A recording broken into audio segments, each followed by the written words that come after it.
Assalamualaikum warahmatullahi wabarakatuh. Teman-teman, semoga pada hari ini Anda sehat semuanya. Dan kita bertemu kembali dalam mata kuliah analisis real. Kali ini kita mau diskusi tentang pengantar barisan dan operasi pada barisan. Nah, sebelum kita ke barisan, perlu diingat kembali bahwa kalau kita punya fungsi f dari A ke B, kan ditulis f A panah B seperti ini. Maka dalam hal ini fungsi f ini A-nya merupakan domain dari f, kemudian B-nya di sini kodomain dari f, kemudian ring dari f adalah himpunan semua fx di dalam B untuk semua x-nya di dalam A, atau himpunan fx di dalam B untuk semua x di dalam domain f. Selanjutnya, jika f itu, ini ada f-nya, jika f dari A ke B, maka kita punya banyak cara untuk menyajikan fungsi f tersebut. Misalnya dengan diagram, dengan grafik, kemudian dengan pasangan terurut seperti ini. Jadi kalau f dari A ke B suatu fungsi, maka f-nya bisa disajikan sebagai himpunan pasangan terurut A, FA dengan A kecilnya berada di dalam himpunan A. Seperti itu. Kita berikan contoh kalau kita punya fungsi f dari A ke B dengan A-nya adalah himpunan A, B, C, sedang B-nya adalah subset dari R. Di sini subset ya, bukan sama dengan subset dari R, dengan FA-nya sama dengan 7, FB-nya sama dengan negatif 5, FC-nya sama dengan 11. Atau mungkin yang ini tadi misalnya sama dengan R, tidak apa-apa, kan hanya kodomain sudah. Jadi FA-nya sama dengan 7, FB-nya sama dengan negatif 5, FC-nya sama dengan 11. Berarti kalau F itu disajikan sebagai pasangan terurut, maka F sama dengan himpunan yang anggotanya A, 7, B, negatif 5, C, 11. Dan ini bisa kita bolak-balik urutannya, misalnya C, 11, kemudian A, 7, B, negatif 5. Jadi kita bolak-balik karena himpunan itu tidak harus urut. Nah, jadi boleh yang disajikan di depan, boleh yang di belakang, atau masih ada lagi. Kemudian kalau A-nya sama dengan himpunan semua bilangan asli atau N, B-nya sama dengan R, dan Fx-nya sama dengan 2x min 5, berarti kita punya 1 dibawa oleh F ke 2 kali 1 dikurangi 5, 2 dibawa oleh F ke 2 kali 2 dikurangi 5, 3 dibawa oleh F ke 2 kali 3 dikurangi 5, dan seterusnya. Kalau kita punya N, berarti dibawa oleh F ke 2 kali N dikurangi 5. Karena domainnya N, maka ini masih terus, tidak berhenti sampai N saja, dan seterusnya, tidak akan berhenti.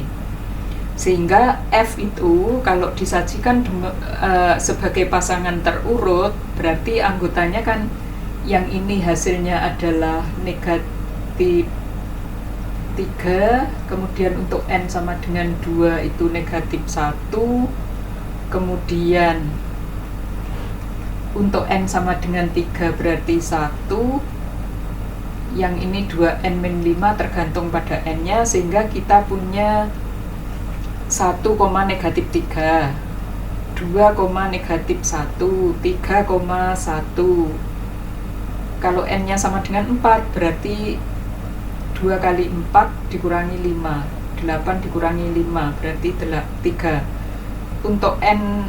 Untuk X-nya sama dengan N berarti N, 2N min 5, dan seterusnya, karena anggota dari N masih terus. Nah, yang F ini perhatikan, dibolak-balik untuk penyajian yang pertama itu boleh seperti pada contoh nomor 1. Tetapi kalau kita menuliskan misalnya sebagai himpunan terurut, jadi pada F yang contoh 2 ini kita hanya menuliskan yang pertama itu adalah F1, F2, F3, tetapi ini bukan himpunan tetapi urutan. Sehingga F1, F2, F3, F4 dan seterusnya, Fn dan masih lanjut lagi. Berarti negatif 3, negatif 1, 1, 4, 2n min 5. Tetapi untuk contoh nomor 1 tadi kita tidak bisa karena domainnya kan bukan himpunan terurut. Sehingga untuk contoh nomor 2 itu untuk menyederhanakan fungsi f-nya kita boleh menuliskannya seperti yang ini. Dengan catatan yang ini tidak boleh dibolak-balik. Maksudnya negatif 3 ini adalah bayangan dari X sama dengan 1, bayangan dari X sama dengan 2, dan seterusnya. Seperti itu. Ini sebagai prasyarat kita menuju ke pengertian barisan. Selanjutnya kita akan membahas tentang barisan. Pengertian barisan, kalau kita punya himpunan S dan kita punya fungsi F, F-nya itu adalah suatu fungsi dari N ke S, maka F ini disebut barisan pada S. Jadi nama barisan dinamakan sebagai ini, tergantung pada kodominnya.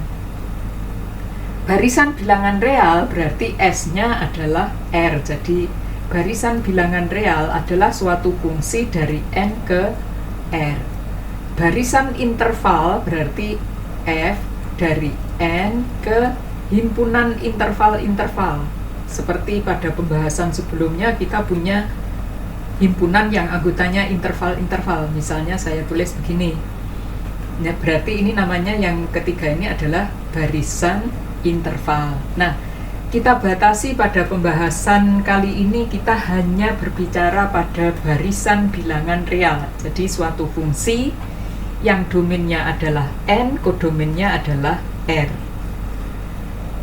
Sehingga kalau kita punya fungsinya saya ganti dengan X, X itu adalah fungsi dari N ke R, berarti X itu suatu barisan. Maka seperti yang tadi, karena domainnya adalah N, terurut, kita bisa menyajikan X-nya itu bukan sebagai pasangan, himpunan pasangan terurut, melainkan urutan. Jadi urutan seperti ini, sehingga X1 itu adalah bayangan 1 oleh X. X2, X kecil dengan indeks 2 itu adalah bayangan dari 2 oleh X, dan seterusnya. Secara umum kita bisa menuliskannya seperti ini, atau Xn di mana N-nya anggota himpunan semua bilangan asli. Dan Xn ini yaitu bayangan dari N oleh X disebut unsur ke N dari X.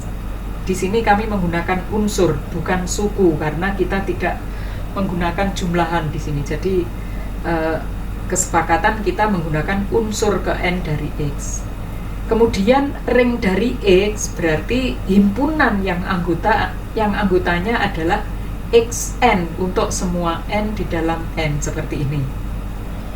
Untuk contohnya kita punya yang ini. Yang pertama itu adalah X sama dengan negatif 1, 1, negatif 1, 1. Jadi X itu adalah suatu barisan, unsur pertamanya negatif 1, unsur keduanya 1, unsur ketiganya negatif 1, 1, dan seterusnya. Maka ring dari X adalah negatif 1 dan 1. Bisa ditulis 1 dan negatif 1. Boleh dibolak-balik ini karena kita punya himpunan. Y adalah barisan yang unsur ke-1-nya 1, unsur keduanya negatif 1, dan seterusnya bolak-balik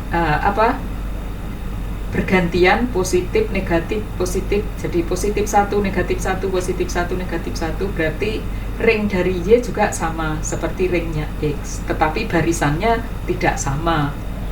Kemudian kita punya Z. Z-nya sama dengan barisan yang unsur pertamanya 1, unsur keduanya 1, unsur ketiganya 2, unsur keempatnya 3, terus 5, 8, 13, dan seterusnya. Kalau kita namakan barisan itu adalah unsur-unsurnya Zn, maka Zn berarti kan sama dengan 1 untuk n kurang dari atau sama dengan 2. Zn-2 ditambah Z dari n-1 untuk n-nya lebih dari 3. Berarti kan n sama dengan 1, 1, n sama dengan 2, 1. Kemudian n sama dengan 3 berarti menggunakan yang bawah, yaitu Zn-2, berarti 3 dikurangi 2 berarti 1. 1 ditambah Zn-1 berarti Z2. 1 berarti 2. Kemudian yang berikutnya ini n sama dengan 3, berarti 2 unsur sebelumnya berarti 1 ditambah 2. Berikutnya 2 ditambah 5 dan seterusnya. Nah, barisan seperti ini disebut barisan Fibonacci. Kalau kita punya barisan U dengan xn-nya itu tetap untuk semua n, maka barisan ini disebut barisan konstan. Ring dari U berarti sama dengan himpunan yang anggotanya 7 saja. Seperti itu. Nah, sekarang perhatikan, kalau Anda sering melihat buku-buku di SMA, suatu barisan yang terdiri dari 1, 2, 3, 4 misalnya begini, maka ini bukan barisan, karena barisan itu adalah suatu fungsi yang domainnya n, sehingga di sini untuk n sama dengan 5 tidak ada anggotanya, berarti dia bukan fungsi. Jadi ini hanya sekelompok himpunan saja, atau mungkin sering disebutkan begini, seperti itu. Kecuali mungkin ada yang tidak menggunakan urutan tapi diurutkan 1, 2, 3, 4 dan seterusnya. Tetapi ini kurang benar, karena ini kan kelompok bilangan, berarti kita bisa membolak-balik. Tetapi kalau dikurung begini, maka ini baru bisa. Sehingga banyak buku yang mengatakan seperti ini adalah barisan, tetapi barisan itu suatu fungsi. Jadi yang seperti nomor yang atas ini belum benar. Jadi kalau seperti ini yang benar. Kemudian kenapa kok di dalam buku banyak yang menggunakan misalnya 1, 2, 3 dan seterusnya? Perhatikan seperti tadi, kalau seperti ini kita kan bisa membolak-balik, sehingga padahal ini adalah unsur ke-1, maksudnya bayangan dari n sama dengan 1, unsur 2, unsur kedua berarti bayangan dari fungsi itu untuk x sama dengan 2. Kalau dibalik berarti kan 1, 3, 2 misalnya dan seterusnya, berarti ini tidak sama, barisannya sudah berbeda lagi. Sehingga untuk menghindari itu kita tidak menggunakan himpunan ini, melainkan urutan seperti yang ini. Itu perlu diperhatikan. Kita lanjut penyajian barisan. Tadi kan sebagai pasangan terurut, himpunan fungsi itu sebagai pasangan terurut, tetapi kita menggunakannya sebagai urutan. Jadi kalau pada contoh tadi kita punya x sama dengan negatif 1, 1, negatif 1, 1 dan seterusnya, kita bisa melanjutkan contoh 1 ini. Negatif 1, 1, negatif 1, 1, Anda mesti berapa berikutnya? Negatif 1, berikutnya 1. Sehingga kita boleh menyajikan contoh nomor 1 ini sebagai menuliskan beberapa unsur pertama, jadi yang pertama ini, dan berhenti sampai polanya kelihatan. Karena suatu fungsi pasti punya pola, cuman polanya kadang-kadang sulit kita lihat. Misalnya seperti ini, kalau ini kan, nah contoh nomor 1 itu berarti seperti ini. Kemudian menuliskan unsur ke n dari barisan tersebut, jadi yang kedua. Berarti saya bisa menuliskan kalau x-nya sama dengan xn, berarti xn-nya itu kan negatif 1 dipangkatkan n. Untuk n sama dengan 1 berarti negatif 1 pangkat 1 berarti negatif 1. Untuk n sama dengan 2, negatif 1 pangkat 2 dan seterusnya. Secara umum kalau n-nya ganjil negatif 1, n-nya genap adalah 1. Sehingga kita bisa menuliskan rumusnya adalah xn sama dengan negatif 1 pangkat n. Ini yang kedua, yaitu menuliskan rumus unsur ke n dari barisan tersebut. Yang ketiga adalah menuliskan rumus unsur ke N secara rekursif. Nah, misalnya, apakah nomor 1 bisa disajikan sebagai cara yang ketiga? Bisa. Jadi misalnya, X sama dengan XN dengan X1-nya sama dengan negatif 1. XN sama dengan negatif dari XN-1 untuk semua N yang lebih dari sama dengan 2. Ini rumus rekursif untuk nomor 1. Nomor 2 saya kira sama. Nomor 3 misalnya, saya punya 1, 1, 2, 3, 5, 8, 13. Nah, mungkin bagi yang belum terlalu bisa menganalisis ini bagaimana ya polanya, seperti itu ya mikir-mikir sebelum kita punya rumus rekursif ini. Oh, ternyata barisan yang nomor 3 itu Zn-nya sama dengan 1 kalau N-nya sama dengan 1 dan juga N-nya sama dengan 2. Kemudian untuk N yang lebih dari atau sama dengan 3 merupakan Zn-nya sama dengan jumlahan dari 2 unsur sebelumnya. Jadi Zn-2 ditambah Zn-1. Biasanya untuk nomor 3 ini kalau kita sering bekerja pada pemrograman. Jadi biasanya mencari berapakah N sehingga misalnya N kuadrat itu jaraknya terhadap suatu titik tertentu kurang dari sekian. N mulai berapa? Berarti kita sering menggunakan, kalau dengan pemrograman rumusnya adalah rumus rekursif. Kita tidak bisa menggunakan penyajian nomor 1 maupun penyajian nomor 1. Untuk yang kedua mungkin bisa, tapi yang sering kalau pemrograman itu adalah yang ketiga. Seperti itu.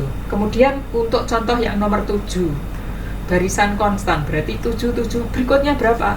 Oh, 7. Bagaimana kalau itu menuliskan unsur ke N-nya? Ya seperti ini, UN sama dengan 7. Seperti itu. Kalau rekursif, ya U1 sama dengan 7, UN sama dengan UN-1. Seperti itu untuk contoh nomor 4. Kita lanjutkan operasi barisan dengan mengingat barisan tadi adalah suatu fungsi yang domainnya adalah N, dan yang kita bahas adalah barisan bilangan real, berarti kodomainnya adalah R. Maka seperti misalnya kalau kita punya F dari A ke R, G merupakan fungsi dari A ke R juga, maka kita bisa menjumlahkan fungsi F dengan G. Berarti kalau F kita tambah dengan G, maka F dan G itu suatu fungsi. Rumusnya bagaimana?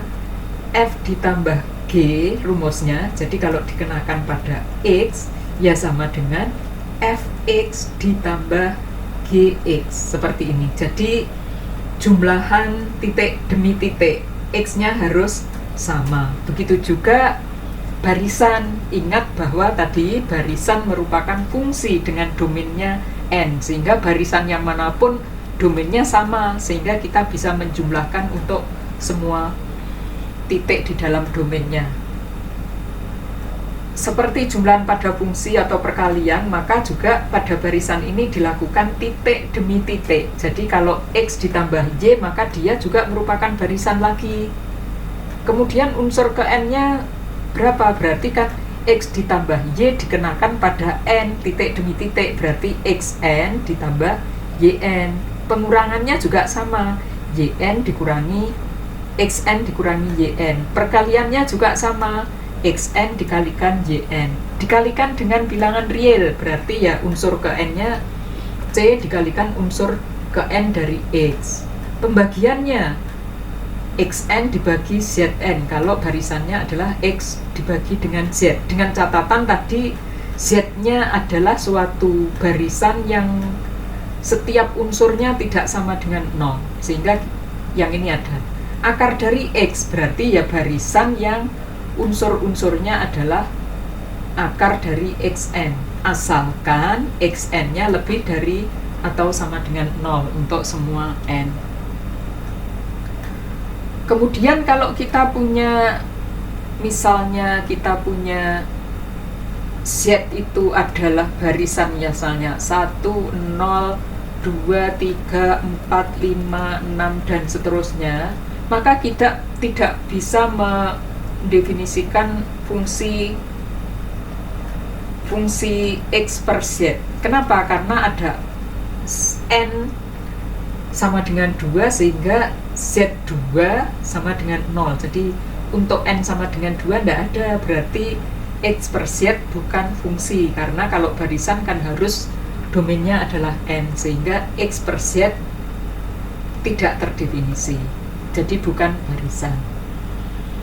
Kemudian contoh yang kalau kita punya X-nya adalah 2, 4, 6 dan seterusnya sampai 2N unsur ke N-nya dan seterusnya, berarti kan masih lanjut. Y-nya adalah 1 per 1, 1 per 2, 1 per 3 dan seterusnya, 1 per N dan seterusnya.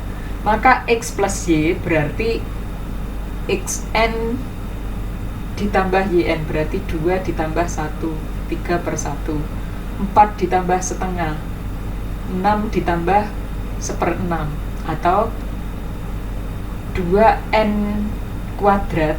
2N kuadrat ini kan 2N ya,